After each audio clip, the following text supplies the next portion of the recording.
Dizem que a verdade liberta, mas às vezes é a verdade que nos prende. Eu tinha 16 anos quando contei aos meus pais o que o amigo deles tinha feito comigo. Eu tinha 17 anos quando eles assinaram os papéis para me internar. E eu tinha 18 anos quando saí daquela clínica com nada além de um saco plástico com roupas e um coração que tinha aprendido a bater baixinho, tão baixinho que o mundo poderia esquecer que eu existia. Mas estou me adiantando. Deixe-me começar onde tudo realmente começou, não com a traição, mas com o momento em que percebi que algumas prisões não têm grades e algumas famílias não são unidas pelo sangue. Meu pai trabalhava na fábrica de automóveis no centro da cidade. Supervisor de turno, salário fixo, o tipo de homem que acreditava no trabalho árduo e em manter a boca fechada sobre coisas que não lhe diziam respeito. Ele chegava em casa com graxa nas unhas e orgulho na voz quando falava sobre cumprir as cotas de produção. Nossa casa era pequena, mas limpa, o tipo de lugar onde tudo tinha seu lugar e todos sabiam seu papel. Seu amigo Miguel trabalhava na linha de produção, estava lá há 15 anos, vinha à nossa casa para os jantares de domingo e na véspera de Natal. Minha mãe colocava um lugar extra-mesa sem que ninguém pedisse, passava melhor toalha de mesa e usava os pratos que só tiravamos em ocasiões especiais. Miguel trazia vinho e contava histórias que faziam meus pais rirem de um jeito que eu raramente ouvia, um riso profundo e genuíno que parecia vir de um lugar que eu não conseguia alcançar. Ele era o tipo de homem em quem os adultos confiavam instintivamente. Educado, prestativo, sempre se oferecendo para consertar coisas pela casa ou ajudar com trabalhos pesados. Ele bagunçava meu cabelo quando chegava, me chamava de pequenina em espanhol, e meus pais sorriam com aprovação diante de sua atenção paternal. Eu tinha 14 anos quando ele me encurralou pela primeira vez na lavanderia, quando suas mãos prestativas demoraram demais e sua voz baixou para um sussurro que me deu arrepios. 15 anos quando isso se tornou rotina, quando aprendi a evitar ficar sozinha em casa quando ele nos visitava, quando comecei a inventar desculpas para ficar na casa de amigos aos domingos. 16 anos quando não consegui mais carregar esse peso e as palavras saíram da minha boca como água de uma barragem rompida, feias, desesperadas e verdadeiras. Você está mentindo. Essas foram as primeiras palavras que minha mãe disse. Não, você está bem, ou o que aconteceu? Apenas você está mentindo. Meu pai era mais calado, mais calculista. Ele fazia perguntas que soavam como acusações. Por que eu não tinha gritado? Por que não tinha contado antes? Por que eu iria querer destruir a reputação de um homem bom? Miguel tinha esposa, filhos. Miguel era um amigo da família. Miguel era tudo que eu não era, um adulto, confiável, seguro. As visitas ao terapeuta começaram uma semana depois. O consultório do Dr. Peterson cheirava velas de baunilha e tinha posteres inspiradores nas paredes, gatinhos pendurados em galhos com palavras como perseverança e coragem impressas abaixo deles. Ele tinha um rosto gentil e uma voz suave. Na primeira sessão, pensei que talvez alguém finalmente fosse me ouvir. Mas as perguntas que ele fazia pareciam erradas. Por que eu não tinha lutado mais? Por que eu não tinha gritado alto o suficiente para os vizinhos ouvirem? Por que eu continuava indo para casa sabendo que Miguel estaria lá? Cada pergunta parecia uma acusação disfarçada de preocupação profissional. Depois veio a psiquiatra, doutora Martinez, com sua prancheta, suas anotações cuidadosas e seu jeito de me olhar como se eu fosse um quebra-cabeça que ela não conseguia resolver. Ela usava palavras como comportamento de busca por atenção, possível transtorno de fabricação e fantasia adolescente. Ela me receitou comprimidos que me faziam sentir como se estivesse debaixo d'água, como se meus pensamentos estivessem se movendo através de um xarope espesso. Depois vieram os especialistas que mediam a verdade em sessões aprovadas pelo seguro e critérios de diagnóstico. Eu assisti minha própria história ser reescrita por pessoas que nunca viveram, por profissionais que pareciam mais interessados em me encaixar em seus livros didáticos do que em entender o que realmente havia acontecido comigo. Meus pais sentavam nessas sessões com expressões que variavam entre confusão, vergonha e algo que parecia alívio quando os médicos sugeriam que eu poderia ser o problema. Era mais fácil acreditar que a filha deles era problemática do que aceitar que tinham acolhido um predador em sua casa, que tinham servido seus melhores pratos para um homem que estava destruindo sua filha. Quando me disseram que eu iria para um lugar que me ajudaria a melhorar, pensei que se referiam a algumas semanas. Talvez um mês. Eu não entendia que, na cabeça deles, melhorar significava admitir que eu sempre tinha estado doente. O Hillcrest Behavioral Center ficava em um terreno de 5 hectares com gramado perfeitamente cuidado, como uma piada cruel sobre cura. Lá dentro, as paredes eram pintadas daquele tom específico de verde institucional que deveria ser calmante, mas que na verdade faz você se sentir como se estivesse debaixo d'água. Meu quarto tinha uma janela que não dava para lugar nenhum, só mais gramado, mais prédios, mais pessoas aprendendo a desaparecer. Passei 8 meses lá. 8 meses acordando com o som de chaves tilintando nas fechaduras, comendo refeições em bandejas de plástico enquanto os funcionários observavam em busca de sinais de problemas. 8 meses de sessões de terapia em grupo, nas quais eu ficava sentada em silêncio enquanto outras crianças compartilhavam suas histórias, algumas reais, outras inventadas, todos nós aprendendo a fingir cura para um público que detinha nossa liberdade em suas mãos. Os medicamentos faziam meus pensamentos parecerem envoltos em algodão, tornavam as cores mais opacas e as emoções distantes. Aprendi a esconder os comprimidos e cuspi-los mais tarde, quando ninguém estava olhando, porque tinha medo de desaparecer completamente. Tinha medo de que, se eles me entorpecessem o suficiente, nunca mais conseguiria encontrar o caminho de volta para mim mesma.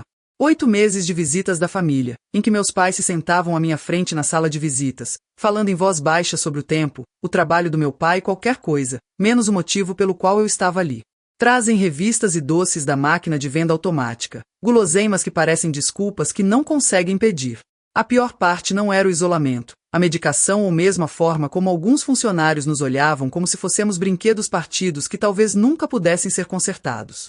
A pior parte era ver outras crianças que estavam lá há mais tempo, que tinham aprendido a dizer exatamente o que os médicos queriam ouvir, que tinham dominado a arte de fingir sanidade para um público que tinha o futuro delas em pastas de arquivo. Lá, aprendi a ser invisível. Aprendi a acenar com a cabeça quando os médicos falavam, a tomar meus comprimidos sem reclamar, a responder às perguntas deles exatamente como eles queriam ouvir. Aprendi que, às vezes, sobreviver significa tornar-se tão pequeno que você consegue escapar das expectativas das outras pessoas. Quando completei 18 anos, eles não puderam mais me manter lá. Saí com aquele saco plástico de roupas, $73 que ganhei no programa de trabalho e uma mente que aprendeu a não confiar em ninguém, especialmente nas pessoas que diziam me amar. Mudei-me para um quarto acima da loja de conveniência da Sra. Shen, no centro da cidade. $40 por semana por um espaço pouco maior do que meu quarto na clínica, mas era meu. Eu podia trancar a porta. Podia escolher quando sair. Podia existir sem permissão. O emprego no Hospital Geral veio por meio de uma agência de temporários, um daqueles lugares onde pessoas desesperadas fazem fila antes do amanhecer, na esperança de conseguir um dia de trabalho. Turno da noite, trabalho de zeladoria, o tipo de cargo em que você é essencial, mas invisível, onde seu valor é medido em pisos limpos e lixeiras vazias, em vez de conexões humanas. Eu esfregava quilômetros de corredores de linóleo, esvaziava lixeiras cheias de detritos do sofrimento e da cura humanos, desinfetava superfícies que haviam testemunhado nascimentos e mortes e tudo mais. Gostava do silêncio, da maneira como o hospital se acalmava após o fim do horário de visita e o caos diurno se transformava em algo controlável. Gostava da maneira como os corredores ecoavam com meus passos e nada mais, da maneira como eu podia me mover pelo prédio como um fantasma, necessária, mas despercebida. Gostava de poder passar turnos inteiros sem ter que falar com ninguém, sem ter que me explicar ou contar minha história, ou porque parecia carregar tristeza nos ombros como um peso que não conseguia largar. O trabalho era honesto, físico, exigente e descomplicado. Não havia significados ocultos nos pisos sujos, nem avaliações psicológicas da minha técnica de esfregar o chão. Eu limpava, as coisas ficavam limpas e isso era suficiente. Pela primeira vez em anos, senti-me útil sem me sentir exposta. Se alguma vez se sentiu invisível, como se estivesse apenas a passar pela vida sem que ninguém realmente o visse, diga-me nos comentários. Às vezes, os lugares mais solitários são aqueles onde você está cercado por pessoas. Eu já trabalhava lá há quase 2 anos quando James me notou pela primeira vez. Não me notou da maneira como os homens me notavam antes, com olhos famintos e mãos ávidas, mas me notou como se eu fosse uma pessoa que merecia ser vista. Era uma terça-feira à noite, por volta das 3 da manhã. Eu estava limpando a ala pediátrica quando ouvi alguém chorando em um dos quartos. Uma menina, talvez com 4 anos, estava acordada e assustada. Seus pais dormiam na cadeira ao lado da cama, exaustos pelo que pareciam dias de preocupação. Fiquei parada na porta, sem saber o que fazer. Eu não deveria interagir com os pacientes. Estava lá apenas para limpar. Mas ela parecia tão pequena, tão assustada, e algo em meu peito se apertou. Não consegue dormir, sussurrei. Ela balançou a cabeça. Está muito escuro. Olhei ao redor do quarto. As máquinas emitiam um bip suave. A luz do corredor projetava sombras longas. Eu entendia que a escuridão era assustadora. Quer ouvir um segredo? Perguntei. Ela assentiu. Às vezes, quando tenho medo do escuro, conto todas as luzinhas que consigo ver. Como aquela no seu monitor, aquela do corredor e aquela no suporte de soro. Elas são como estrelas minúsculas, cuidando de você. Ela olhou ao redor do quarto com novos olhos, contando baixinho. 1, 2, 3. Isso mesmo. E se você contar todas, elas vão te manter segura até de manhã. Quando ela voltou a dormir, continuei com meu trabalho. Não notei o homem de jaleco parado no corredor até me virar. Isso foi gentil, disse ele baixinho. Sou James. Também trabalho no turno da noite. Ele era alto, com cabelos grisalhos e olhos que pareciam ter visto muita coisa, mas ainda não tinham desistido. Havia algo de firme nele, como um farol em uma tempestade. Não devo falar com pacientes, disse eu, esperando problemas. Não, mas às vezes ser humano é mais importante do que seguir regras. Ele sorriu, e era o tipo de sorriso que não queria nada de mim. Fico feliz que você tenha falado. Foi assim que tudo começou. Não com grandes gestos ou declarações dramáticas, mas com pequenos momentos de reconhecimento. James acenava com a cabeça quando nossos caminhos se cruzavam nos corredores. Ele deixava um café extra na mesa das enfermeiras nas noites frias. Ele dizia bom dia quando meu turno terminava e o dele continuava. Descobri que ele era viúvo. Sua esposa havia morrido em um acidente de carro 3 anos antes, deixando-o sozinho para criar a filha de 8 anos, Sarah. Ele havia aceitado o turno da noite porque pagava melhor e precisava do dinheiro para pagar a creche durante o dia. Não é o ideal, ele me disse uma noite, enquanto estávamos sentados na cafeteria do hospital durante nosso intervalo. Sarah fica com minha sogra na maioria das noites. Mas é o que funciona por enquanto. Eu entendia o que era fazer o que funciona por enquanto. Eu entendia o que era construir uma vida com os pedaços que restavam. Contei a ele sobre meu filho, David, que tinha 6 anos e morava com minha tia do outro lado da cidade. Era a primeira vez que falava sobre ele para alguém no trabalho. A primeira vez que admitia que era mais do que apenas uma mulher que limpava pisos no escuro. É difícil, disse eu, estar longe dele. Mas vejo aos fins de semana e estou a tentar poupar dinheiro para arranjar um sítio melhor. Um sítio onde possamos estar juntos. James acenou com a cabeça, como se compreendesse. Como se não me julgasse pelas escolhas que tive de fazer. Como é ele? Perguntou ele. E, pela primeira vez em anos, falei de alguém que amava sem medo. Contei a ele sobre o riso de David, sobre como ele colecionava tampas de garrafa e construía castelos elaborados com elas. Sobre como ele fazia desenhos de nós morando em uma casa com um grande quintal e um cachorro chamado Max. Ele parece maravilhoso, disse James. Sarah provavelmente gostaria dele. Ela está sempre pedindo um irmão ou uma irmã. A amizade que cresceu entre nós era cuidadosa, respeitosa. Éramos 2 pessoas que haviam sido magoadas, que haviam aprendido a proteger nossos corações.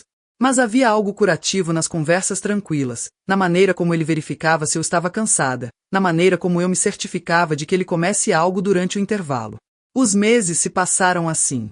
Economizei dinheiro suficiente para me mudar para um apartamento de 2 quartos em um complexo que já havia visto dias melhores, mas que oferecia algo precioso, privacidade. Não havia mais a senhora Shea me vigiando, não me sentia mais como se estivesse sempre sendo observada ou avaliada. David veio morar comigo e, pela primeira vez desde que saí da clínica, senti que estava construindo algo real. David era tímido no início, inseguro com essa nova situação. Ele morava com minha tia há tanto tempo que eu era quase uma estranha para ele. Mas, aos poucos, com cuidado, aprendemos a ser uma família de 2. Eu o ajudava com o dever de casa na mesa da cozinha, ensinava-o a fazer ovos mexidos, lia histórias para ele antes de dormir.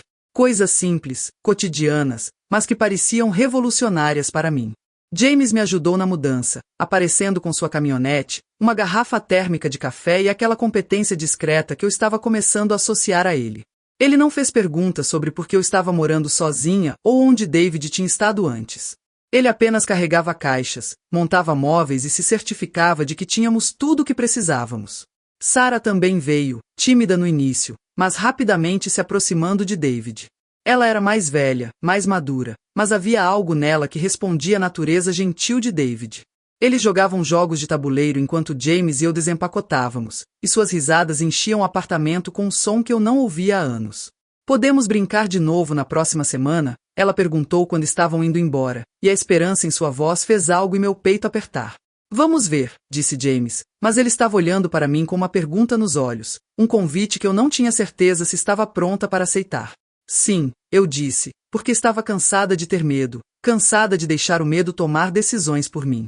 Eu gostaria muito. Se esta história ressoa em você, eu ficaria muito grato se você pudesse clicar no botão curtir. Seu apoio significa mais do que você imagina. Começamos a passar tempo juntos nos fins de semana. Não eram exatamente encontros, mas tempo em família.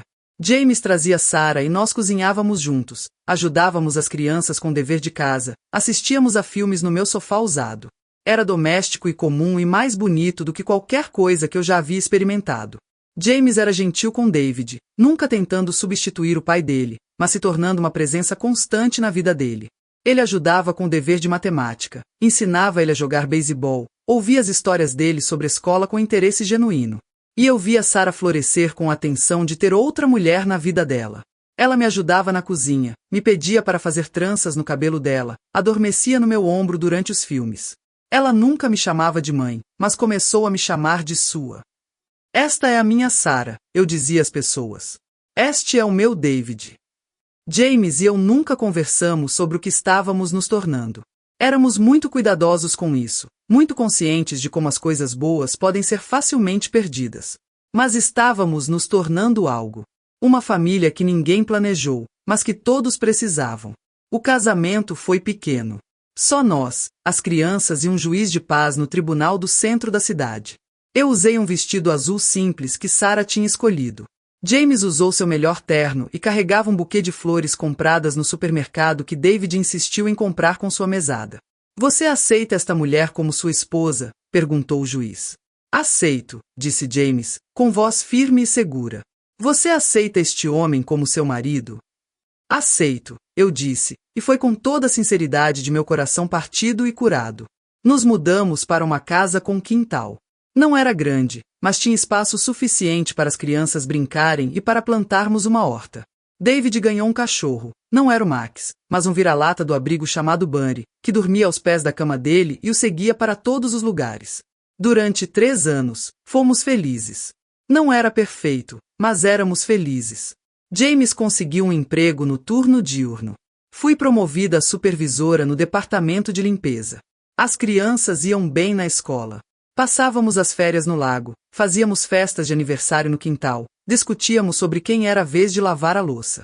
Era uma vida normal e preciosa e eu sabia, mesmo naquela época, que era boa demais para durar. A lesão nas costas aconteceu no trabalho. James estava ajudando a transferir um paciente quando algo deu errado. A dor foi imediata e intensa, e o médico receitou analgésicos para ajudá-lo a controlá-la. No início, parecia razoável. Ele estava com dores legítimas, do tipo que o faziam mover-se com cuidado e cerrar os dentes quando pensava que ninguém estava olhando. A medicação ajudava a funcionar, permitia-lhe trabalhar e cuidar das crianças e manter alguma aparência de vida normal. O médico garantiu-nos que era temporário, apenas até a inflamação diminuir e a cura progredir. Mas notei mudanças. Pequenas coisas no início, a maneira como ele contava os comprimidos no frasco quando achava que eu não estava olhando, a maneira como ficava ansioso quando uma dose atrasava, a maneira como desaparecia no banheiro por períodos cada vez mais longos. Depois, coisas maiores, o distanciamento em seus olhos, a maneira como parecia se desligar das conversas, a maneira como ficava irritado com coisas que nunca o incomodavam antes. É só temporário, ele dizia quando eu tocava no assunto, e sua voz tinha um tom que não existia antes. Até a dor passar. Você não entende como é. Mas eu entendia. Eu entendia a necessidade de algo para tornar suportáveis coisas insuportáveis. Eu entendia como a dor podia se tornar uma prisão e como, às vezes, a chave dessa prisão vinha com suas próprias grades. O homem que eu amava estava desaparecendo aos poucos, substituído por alguém que se parecia com ele, mas se movia pelo mundo com um tipo diferente de desespero. Ele ainda estava lá fisicamente, ainda ia trabalhar, ainda ajudava com o dever de casa e colocava as crianças na cama. Mas havia uma parede entre ele e o mundo que ficava mais alta a cada dia, e eu estava perdendo a capacidade de alcançá-lo. Tentei tudo o que pude pensar. Encontrei programas de tratamento e deixei os folhetos em sua comoda. Escondi os comprimidos e o observei revirar a casa procurando por eles. Implorei, supliquei, ameacei ir embora. Você não entende, ele dizia. Não sou como essas pessoas. Não sou viciado. Só preciso disso para funcionar. Mas eu entendia. Entendia a necessidade de algo para fazer a dor parar. Entendia o que era estar preso em uma situação da qual parecia impossível escapar. Eu entendia o que era amar alguém que estava desaparecendo bem na sua frente. As crianças sabiam que algo estava errado. Sarah, agora com 14 anos, vinha até mim com olhos preocupados e perguntava por que o papai estava agindo de forma tão estranha. David, de 11 anos, ficava ao redor de James como se estivesse tentando se agarrar a algo que estava escapando. James vai ficar bem, David me perguntou uma noite, enquanto eu o colocava na cama. Não sei, querido, eu dizia, porque aprendi que a honestidade, mesmo quando dói, é melhor do que mentiras bonitas. James morreu em uma terça-feira de manhã, em março. Eu o encontrei no banheiro, sentado no chão, com as costas encostadas na banheira. Ele parecia tranquilo, como se estivesse apenas descansando. Os paramédicos disseram que foi rápido, que ele não deve ter sofrido. Sarah desabou nos meus braços no hospital. David sentou-se num canto, com os olhos secos e em silêncio. Abracei os dois e perguntei-me como iria conseguir continuar quando o centro do nosso mundo tinha acabado de desaparecer. O funeral foi maior do que eu esperava. James tinha tocado mais vidas do que eu imaginava. Colegas de trabalho, vizinhos, pais dos amigos de Sarah, todos vieram prestar homenagem. Falavam sobre sua gentileza, sua dedicação, seu amor pelos filhos. Depois que todos foram embora, sentei-me na sala com Sarah e David. A casa parecia enorme e vazia sem a presença de James. O que vai acontecer conosco? Perguntou Sarah. Olhei para essa menina que não era minha por nascimento, mas que se tornou minha em todos os aspectos que importavam. Olhei para meu filho, que já havia perdido muito em sua curta vida. Pensei na escolha fácil, na escolha lógica, na escolha que todos entenderiam. Vamos ficar juntos, eu disse. Somos uma família. Isso não muda porque James não está mais aqui. Inscreva-se se você acredita no poder da família escolhida e na força que encontramos uns nos outros durante os momentos mais difíceis. O processo legal foi complicado. Eu não tinha nenhum direito biológico sobre Sarah, e os pais de James inicialmente lutaram pela custódia. Mas Sarah tinha idade suficiente para ter voz no processo e deixou claro onde queria ficar. Ela é minha mãe, disse ela ao juiz. Talvez não seja a que me deu a luz, mas é a que trança meu cabelo, me ajuda com o dever de casa e me abraça quando choro. Quero ficar com ela. O juiz concedeu-me a custódia e nos tornamos uma família de 3. Não era a família que nenhum de nós havia planejado, mas a família que havíamos escolhido. Guardei o crachá do hospital do James. Estava no bolso dele quando morreu, gasto de tanto ser manuseado ao longo dos anos, com a foto quase invisível. Eu o carregava na bolsa, uma lembrança do homem que me viu quando eu era invisível, que me amou quando eu tinha certeza de que era impossível de ser amada. Os anos se passaram. Sarah se formou no ensino médio como oradora da turma, entrou na faculdade com uma bolsa integral e se tornou enfermeira como o pai. David cresceu e se tornou um jovem atencioso e gentil, que tocava violão, escrevia poesia e ainda colecionava tampinhas de garrafa, agora passando esse hobby para os próprios filhos. Eu nunca me casei novamente. Houve oportunidades, homens bons que demonstraram interesse, mas eu havia aprendido que algumas histórias de amor são completas do jeito que são. O que James e eu tivemos foi completo, mesmo que breve. O que construímos juntos, essa família, esse lar, esse legado de escolher o amor em vez do medo, foi suficiente. Agora, estou sentada na mesma casa onde moramos juntos, onde os filhos cresceram, onde risadas, lágrimas e momentos comuns se acumularam em uma vida que valeu a pena ser vivida. As paredes estão cobertas de fotos, peças da escola e formaturas, festas de aniversário e manhãs de Natal, todas as pequenas celebrações que compõem a história de uma família. Sarah nos visita todos os domingos com o marido e as filhas gêmeas. David passa depois do trabalho, geralmente trazendo mantimentos e ficando para jantar. A casa que antes parecia vazia agora está cheia de amor e continuidade.